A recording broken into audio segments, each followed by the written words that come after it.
So you're at home or work and somehow locked yourself out of a Cisco router or switch that you don't know the password to.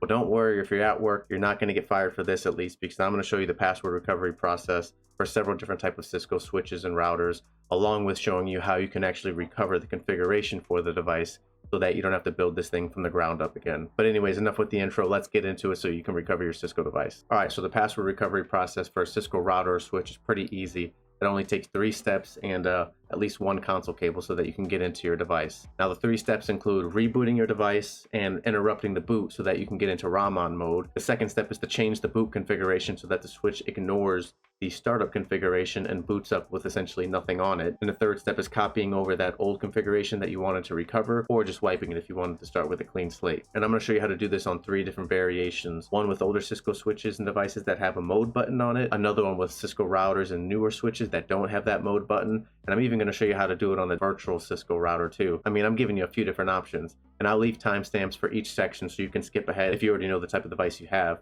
And of course, you have a few different options if you're not sure which one you need to be going with, then you can try all of them. But anyways, let's go ahead and start with the Cisco switch that has a mode button. In this case, I'm using a Cisco 3750, but this is going to work for a lot of other older switches that are the same way.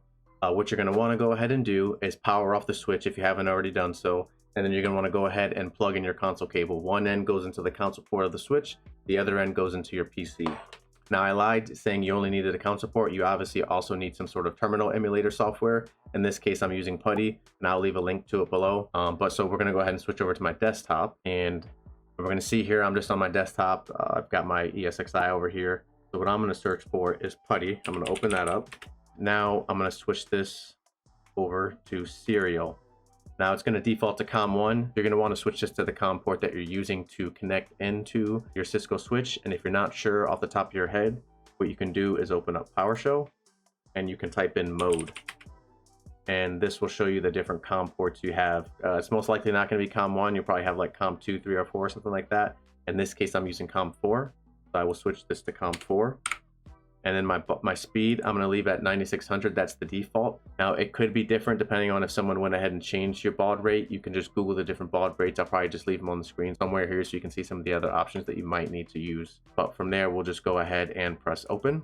And this is going to open up a terminal session. Now, I'm going to make this a little bit bigger. Now, from here, I'm going to go ahead and plug the power cable into the switch. And I'm going to hold down the mode button while it boots. Now, I'm going to continue to hold this, and I'm not going to let it go until we see this thing enter ROMMON mode. And there you go. Now we're in the ROMMON mode, which you can see is obviously the case because we've got this switch prompt here. Now, you may need to let go of the button once you see the text show up, or you might need to hit the button a few times. The variation on how long you have to hold the button and whether or not you have to press it a few times as it boots might change a little bit depending on your version of your switch. But in my case, I just held the button down as it powered up, and once I saw the text, I just let it go. And that put me in ROMMON mode. So now that we're in ROMMON mode, we're gonna go ahead and initialize the flash. So flash underscore init, and then we're going to look for the old configuration and rename it so that when we reboot the switch, it's not gonna see essentially the startup configuration that it previously had, and it'll just boot up as if it's a new switch. So we will do dir flash. And we can see here, I've got my config.txt. I've also got an old one because I did this earlier. But anyways, so now we're going to rename flash config.txt to flash config.txt.old. I'm just going to put 2. It doesn't really matter what you name it. And there you go. Now, if we do dir flash again to check its contents, you're going to see that that config.txt file is now no longer named config.txt. It's named config.txt.old. Now from here, we're going to actually boot the switch, and since it doesn't see the config.txt file anymore because it technically doesn't exist, it's just going to boot as if it's a new switch with no configuration on it. Now we're just going to do boot and wait for the thing to boot. 5 minutes later. All right, so the switch finally finished booting, and now it's asking me if I want to go through the initial configuration dialog. We're going to want to answer no. And from here, we're in the switch. This is essentially a brand new switch. If you do show run to look at the running configuration on it, enable first, and then show run, you'll see that there's essentially no configuration on here. This is all just the basic stuff. Now, if we want to recover the configuration, we're going to want to go ahead and copy the configuration from that old configuration text and put it in the running configuration, essentially. So we'll do dir flash, and we'll see that config.txt.old file here. This is the configuration file that has all the old configuration on it. So what I'm going to do is copy flash and then config.txt.old2, and I'm going to copy it to the running configuration. And just destination file name, it'll just be running config, that's fine. And now it's going through and reapplying all the configuration that we previously had on it. We'll give this a second. All right, so now we have recovered the running configuration. If I do a show run, we'll probably see some old configuration on here that I had. Let's see. There we go. I had SCP server enabled on here. I had some VLAN tagging going across one switch. You get the idea.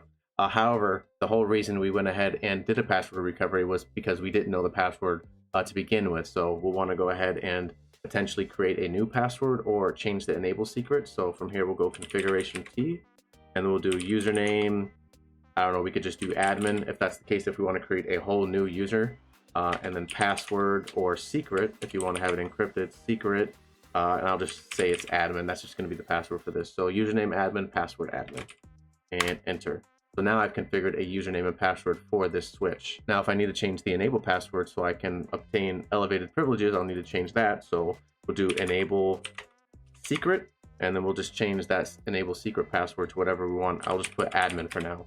So now when I need to enable, I'll just use the password admin. And then we can go ahead and do write memory, or just do write mem, that's fine. And this is going to save the configuration. So now we have our old configuration back. However, we've put a new username and password on here.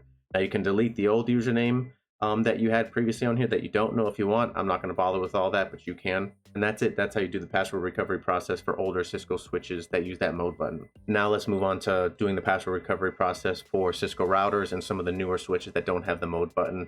A little bit different, but it's essentially the same idea. All right, so now I'm going to show you the password recovery process for older Cisco routers and even some of the newer switches that don't have that mode button. Specifically, I'm doing it on a Cisco 1921 router. However, this is going to work for a lot of other ones. First thing you're going to want to do is obviously make sure it's powered off, and you're going to want to go ahead and connect in your console cable. From there, you're going to want to go ahead and open up your terminal software and set up a session to it. I'm using PuTTY in this case, so let's switch over to my desktop. I will search for PuTTY. And here it is here. I'm going to switch this over to serial. And obviously, if you don't know your baud rate, you might want to check to see what it is. Look up the different variations you can use on Cisco.com or whatever. And then switch the serial line to whatever COM port you're using. In this case, again, I use the mode command. And I found out that my COM port is 4. Most likely 1's not going to be it. So I'm going to switch this to 4. And I'm going to start a session. Now I've got a session going. And from here, I'm going to go ahead and plug in the power cable and boot up the Cisco switch. All right, so now that the router or switch in this case is booting, you're going to want to go ahead and right click on your PuTTY session, and you're going to want to spam special command and break. And just do this repeatedly until you enter ROMMON mode. Now, sometimes you can just make sure you're in the session and use Control-C, and that'll work. However, that doesn't work in my case, so I just have to use the special command break option instead. Just keep hitting break, just keep hitting break, and eventually we should end up in ROMMON mode. All right, so I was able to interrupt the boot by continuously spamming that break special command here with PuTTY. I'm not gonna lie to you, I missed it the first time and the started booting, so I had to do it again. But anyway, so we're in ROMMON mode, and the first thing we're gonna go ahead and do is make the screen bigger so you guys can see. Anyways, so now we're here. The first thing we need to do is change the configuration so that it ignores the startup configuration. So we're gonna go ahead and type in confreg, and we're gonna do 0x2142, and this essentially says it's going to go ahead and ignore startup configuration. Now, if that one doesn't work for you, you might need to use this instead. Switch _ignore _startup _cfg equals 1. That's not what I need to use in my case. So if the confreg 0x2142 option doesn't work, go ahead and give that a try. And then after you've entered that, we'll just do reset, which will allow this thing to boot up, and it should ignore the startup configuration and should come up as if it's a brand new device with nothing on it so that we can copy over our old config. So let's wait for this to boot up. All right, so it took forever, but this thing is finally booted up, and it's asking us if we want to run through the initial configuration dialog. We're going to go ahead and type no. And now we are in this thing as if it's a brand new switch, nothing with no configuration on it. If we type in en to enter enable mode and then do a show run, we will see essentially there's nothing on this thing. Now, if we want to recover that old configuration, what we're going to go ahead and do is do a copy startup config to running config, and we will do enter. And now what this just did is obviously copy all the old startup configuration that we had on this that we didn't know the password to, and it moved it over to the running configuration. So if I do a show run, we can see here that we've got the host name R1, got our enable secret, a whole bunch of old stuff on here, username for somebody. Now obviously we're going to pretend I didn't know the username for this stuff, so what we want to do is go ahead and switch the username, or create a whole new username for us, or create a whole new user that we actually know the password to. So username, admin, secret, the password will just be admin for this as well. And then we'll switch the enable secret password. So enable secret, I'll just put the password for that, admin as well. And then we will do write memory. And this will save the running configuration. Oh, one other thing we need to do is actually switch the configuration so that it doesn't ignore the startup configuration. Otherwise it's just going to boot up as a new switch again and going to annoy us. So we need to type this in, config -register, and we're going to want to switch this to 0x2102, which essentially says that it's actually going to boot from the startup configuration and not ignore it now that we know the password. And also, if the config-register command doesn't work for you here once you're actually in the switch, you might actually have to use this command here, no boot manual, and this essentially is the same thing as the config register 0x2102. So those are the two options you might need to use depending on your type of device in your operating system. And then we'll do a do write memory again. And now if you reboot the switch, it should come up with this new running configuration and you're good to go. You're not locked out anymore. Now, if for some reason you do end up in ROMMON mode again, just do the confreg command and switch it over to 2102 and you should be Gucci. But that's it. That's essentially how you do the password recovery for some of the newer switches and routers. But with that, let's go ahead and move on to doing password recovery for a virtual Cisco switch, which probably you guys aren't going to run into, but I'll show you anyways. All right, so now I'm going to show you how to do the password recovery for some virtual Cisco switches in the event you don't know the password for some reason. Great thing about this is you don't need PuTTY or anything like that. You just need access to your actual virtual Cisco device. So in this case, I'm going to go ahead and get into ESXi because that's where my virtual device is.